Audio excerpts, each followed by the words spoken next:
Serial सुमन इंदौरी में यहाँ पर सुमन और तीर्थ दोनों ऋषि के बारे में सब सच पता लगाने वाले हैं।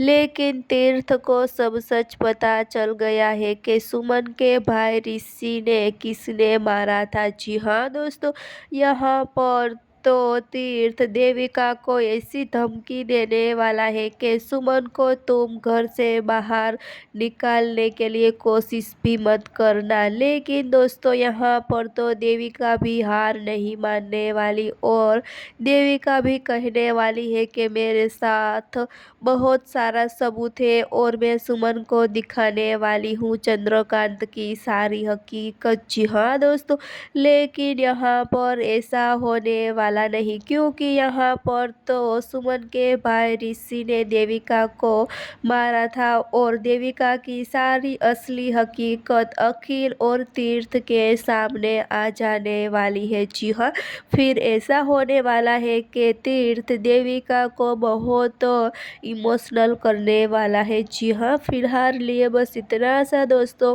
आगे देखने के लिए जुड़े रहे, सब्सक्राइब और कमेंट करके हमें ज़रूर बताना।